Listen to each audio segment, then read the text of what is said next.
Hello everyone, this is Silk. We are doing Operation Thunderball Turn 15 tactical recap and a little bit extra. We're going to have a little chat about game mistakes and stuff. Um, so here we are. I wanted to kind of go over a little brief overview of the tactical recap of kind of what's going on, and I want to have a chat about game mistakes. And I'm actually going to do them in the opposite order there. I'm going to chat about game mistakes, and then we'll go over um, kind of the tactical recap of the turn. So if you want to skip later, once I figure out what the timeline is, I'll make a little post of it. If you guys don't want to listen to some of my ruminations about how we play and how our brains work and stuff like that, I'll put a little timestamp for it. So anyway, mistakes happen in every game that you ever play, ever. Some of them are small, some of them are big. I have certainly made my share this game, as everybody else I'm playing with. And part of that I kind of want to discuss is how that happens and why it happens and whatnot. And the first thing I want people to understand is this game has a lot of moving parts. And within that, there is a massive amount of decisions that people are making every single turn. Probably at the low number, it's 40 or 50. At the higher number, it's going to be way over 100. And that's every single turn. A lot of times it doesn't look that way because you're not actually seeing all of the decisions that are being discarded, all of the no's. Because when you're looking at what to do with units, a lot of it is, should I build this or that? Should I move here or there? Do I attack or do I not attack? Am I going to attack in 4 places? Am I attacking 1 place? Where am I going to attack 2 turns from now? What do I need to build so that I have units available 3 turns from now? You know, all of these things are the decisions that folks come to, and in the process of that, you weed out a whole lot of them, and in the process of all of that, you miss things. You're gonna try to focus on the core bits, and sometimes you miss what should have been a core bit, but wasn't. And that's how we make our mistakes. But there's a few things that you can kind of do to help with that. And one of those that I think may have been what led to Global War Enthusiasts' most recent error, if you guys weren't catching it. He moved his carrier fleet here and his main kind of support fleet. Both of them moved over here to P69. And his original plan was actually to have them here in, I think it's P70. And that would have made way more sense for him. And I think he even marked his notes that that's where they were going to go. For some reason, he moved them over here to P69. And part of the guess of that, and I'm actually going to go a little bit further back, a lot of the theory of how you're moving pieces and what kind of conflicts you're creating, it's a lot of fight or flight thinking, which is very natural for us as humans. You either want to fight to overcome an objective, put it down, move on to the next one, or you want to flight, you want to run away. It's too big, you can't handle it, you need to gather resources and come back later. And it's really useful when you're thinking of all of these decision trees for Global War 36 and Axis and Allies and really any similar kind of dudes on a map kind of game, is to understand those terms, because your brain's going to do that naturally on its own. Like that's how it's going to perceive threats. This threat either needs to be attacked and overcome, or it's too big and I got to run away from it. And once you start to understand that that's the way your brain's going to kind of work anyway, work within that, and it'll help you. You'll make better decisions. If you kind of see a little bit of how I have this giant stack of armor sitting here. Well, they're not on the coast because I'm afraid on the coast. If I have them on the coast, these transports come over, the planes depart, and they just slaughter me. So I'm running away effectively. All of these armor units are sitting there trying to keep in fear of this superior naval force that Hambone has here. At the same time, Hambone's a little afraid that if he brings them over and attacks here, my armor will attack him and kill his guys. And at that point, he won't have any units left to follow up. So it's sort of almost a catch-22 that we've kind of created here, where neither one of us are both a little bit afraid of the other, and that's a little bit of why that standoff happened. And in the naval situation, it was very similar. When I had made my move 3 turns ago, or 2 turns ago, I don't know, when I brought my fleet over here, there were some things that I specifically wanted to accomplish taking care of these islands. And in the process, I knew I was putting myself in danger of that American fleet. It was all the way up there in Hawaii. I had made a blocker unit to kind of deal with it, and in the process, deemed myself safe. Therefore, everything was fine. I, of course, wasn't safe because the British had cleared that blocker that allowed the Americans to come and destroy my army. And that's kind of my lesson number 2. And I violated one of my own lessons. And I think this is actually what caught Global War Enthusiast on this. In these kinds of games with all of these units, you're going to use task force markers. I mean, obviously, you see I'm using them for all these fleets here, and I've got them for my fleets up there. When you're using your task force markers, make sure you put the units in the markers near, at least within reasonable spacing of the actual units themselves, because that's what's going to trigger your brain. So if Peter had moved these guys over, and I can just imagine that he brings his task force markers over, he's got the same task markers that I'm using, he's just using different designations. And it didn't register with him, this threat factor. So watch what happens just visually when I bring my units over. I can set my task markers up something like this. This is 7 battleships that are comprised of my 8th fleet here. 7 of them. This is 0. At no point do you ever put a force with 0 battleships within striking distance of a force with 7. But I just don't think he saw it. He didn't recognize it. And I think it's because the taskmaster lulled him into a false sense of security, and the fight or flight instinct didn't kick in. He was too passive about it, and he didn't recognize the flight that you would naturally see when you see 7 battleships staring down your border. And if he had seen them, he would have instantly recognized this is not a place I want to be, and moved back. As soon as I asked the question, he immediately knew what he did, which is what happened to me as soon as Hambone cleared out that British fleet. I instantly knew, oh, crap, I'm in trouble, kind of thing. Like you just, but it's too late. You've already made your move. You're committed, kind of thing. You've got to take your lumps. And one of the things that we can do to kind of help us is to do things with task markers, which I notably didn't do with the British. I let those British units get lost amongst the American task markers, and even though I knew they were there because I had placed them there, at the time as you're thinking through all of these decision trees and your brain is discarding yes, no threat analysis, if it doesn't know to trigger the threat analysis, it just doesn't trigger the threat analysis, and you move on with all of the rest of your thinking, and that's where people get in trouble. Make whatever notations you need. I will, from time to time, if you're worried about Tokyo being invaded, put a sticky note on the board physically and write Tokyo invaded. And yes, that seems a little preposterous, but just in doing that, every time you see that note, you will say, hey, wait a minute, can Tokyo get invaded? And your brain will spend a few seconds calculating that out.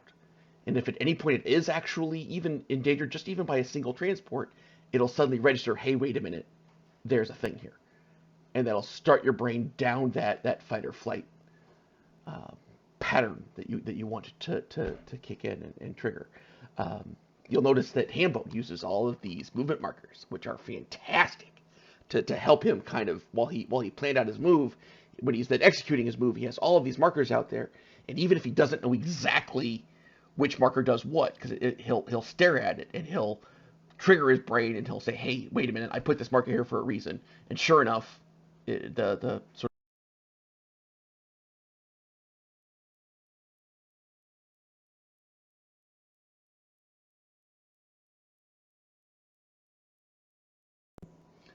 of the mnemonic device of those markers will trigger in his brain, he'll get his memory back, and he'll know exactly what the move was. And it's just, this is a really hard game to play hours over hours. So use tools that help you. It's an outline. It can be markers. It can be task force markers. Whatever it is that helps you think better, use them. They are absolutely just a critical way to help you. I, for example, will almost never put fighters in task markers. I will always put them on the board, just as natural ways of making me see them and see where they can go and recognize kind of their threat parameters, um, especially airborne, like this and this. Like poor Panzer J just had 2 empty territories and got sniped for $7 for almost no good purpose. Like he has a single, 1 infantry here, 1 infantry here, and those attacks never ever happen at all, just because of the scramble effects and how the rules of the game work. So it's just create your own devices to help you, and you'll play better. And then I guess kind of my other next kind of reference point is to come back around. Everybody makes mistakes. All of us. New players, old players, inexperienced players, experienced players, tournament players, all of it. You make mistakes. It happens. Deal with it as best you can. Some of them are more egregious than others. I have lost Berlin on turn 6 because I wasn't paying attention to an airdrop. That was basically a game lost all by itself. Like it's just the most irrecoverable kind of mistake that you can make. I have made. That said, those kind of things also tend to burn with you and stay with you and whatnot, and it will help you, play better in the future. Learn from them, appreciate them, and be kind of a better player because of them, which is just why we play. It's why we do what we do, But don't ever beat yourself about your mistakes. It's just part and parcel of who we are as humans. We're filled with imperfections, and even play these sort of strategy games. Sometimes we'll bring them out in us and learn from them, and you'll do better. I promise. But that's all. I just kind of wanted to give that little diatribe there. Hopefully that was useful to people. As we get on back to the technical recap of turn 15 here. Big part is America. America scored just about all of their techs they wanted to score. Large ship construction is still coming way too late. That's kind of a bummer for them. But they're going to get great use out of factories. Amphib Doctrine is going to be wonderful with Overlord coming up. Really, really strong American tech program at this point. They have to be really, really pleased with that. Japan is still hanging on, desperately trying to get improved factories done. It's by far our biggest hang up. And Germany tech program is effectively done as well. Like they've kind of got everything they need. They just need to get more troops out and try to not get swarmed by the allies who are coming for them. And the Soviets got their tech point, which is great, especially this early. I have played the Soviets. It's been turn 19, and I still don't have the tech point done, and it's really, really rough. Soviets have so many troubles grabbing points that they really need every bit they get, and the tech point is definitely one that you can just kind of work towards almost passively as you roll your tech dice. And just faster you get, the better it is. So great for Bruce for that. That's the European situation. The Allies are really bringing the pressure to bear now. Panzer J is not going to be able to rail into Paris, so that's going to be a bit of a threat problem. He is fortunately going to get all of these guys in there. He's not going to have a supply path at this point. He does not have a supply path. They've managed to... Oh, yes, he does. He does have a supply path. So we can still place a militia if he wants to, and upgrade a militia and all that. He does have a supply path through the port here and then to Picardy. So yay for that. Kind of another note, when you're getting bombed like this, repair these. Pay those bills. I actually think this is 2, not 1, because it's a mountain. Pay those repair bills. You don't ever let your opponents limit your railroad. It's a quick way to get drowned and killed. But you can see Panzer J is kind of preparing for a possible overlord here into Western Germany. It's the other spot to not lose. These are really kind of the core territories the Germans have to hold, and he's certainly working to hold them. The Allies are coming. You can see all these army markers are rolling up. They're gonna get scary here. These guys. go on this one. Now that I'm thinking of things here. I think I'm missing a guy. That's a good question. Not sure there. Let's check with Global War Enthusiast. 1, 2, I think these two guys are here too. He just built the two. Didn't have factories yet. Anyway. We'll get to that. This is way more BHJ's problem than is mine, so my map is not quite as necessarily up to date as probably everybody else's is. Over here in the Soviets, you've got a nice big fat German stack still here, kind of threatening. It can still take Leningrad. It's going to threaten to take Smolensk back. It can sweep around and threaten Stalingrad. We'll see what PSJ decides to do, but it's definitely still very much a cat and mouse kind of game going here. But the Soviets are coming back. They've got their tech point, got the jets. They've kind of re-established themselves up here. The money is going to start shifting more and more in their favor, and you're going to see them push further to deep. And these are what the Soviets really want. They want Romania and they want Warsaw. So that's where they're going to go. That's what you're going to see them doing. They still control the Mideast. I'm really surprised the Allies have let them have this for this long, but that is up to them. You saw here, Dero, the KMT bravely came out, and I kind of put them in a bit of a pickle, and they immediately ran back in. We'll see what the CCP decides to do. They might attack me if they really want to, but I don't think they will. They seem to be pleased with me spending most of my effort on the KMT. These darn subs for Japan have been such a bear. I've had terrible dice killing them. One of my other mistakes. I'm not spending enough focus on getting those damn things off the board. And then the last thing is the Americans. The Americans swept in here. They took South Island, North Island. I was debating whether I was going to put 2 militia on these guys, but I kind of wrote it off that it wouldn't really do any good, that the fighters would do their work, and it probably wasn't the right decision. Probably would have been worth it to spend the $4 and get those militia up on the board. I don't have to have supply path to build militia, so I could have built them, and it just might have been able to let me kill 1 or 2 more of these guys. That would have been easily worth my $4. I was just afraid it wasn't going to matter. That was kind of one of those sort of risk reward kind of things. Sydney seems to, I mean, it's more or less a standoff, but neither one of them can really do a whole lot about the other one. I don't know that that's going to change much. As you can see, they've got a full-on submarine blockade to force an interdiction roll on anything I try to bring into is that Queensland? Yeah, Queensland. And then we got the American fleet over here. This is the big bugaboo. He's got 14 ships sitting down here. If y'all want to see what that battle's going to look like, it's going to be something like this, and this is the big issue. I have got a whole mess of extra 2-wound battleships ready to come in, and he's got his 2 carriers to soak, but after that he's going to lose real units, and I won't.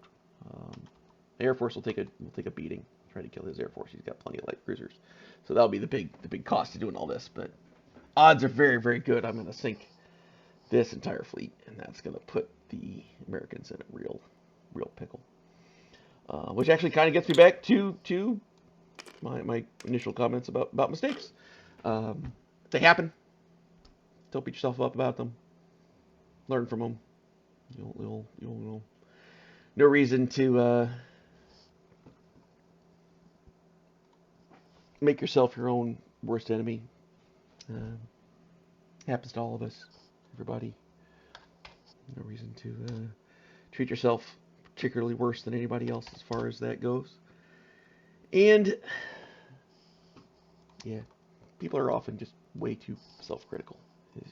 And I'm as guilty as that as anybody else, as you guys have kind of observed a little bit, and we're way better about being less critical of ourselves. But kind of my one lesson there is don't beat yourself up on this sorts of thing, especially if you have good friends, because they will taunt you on your behalf.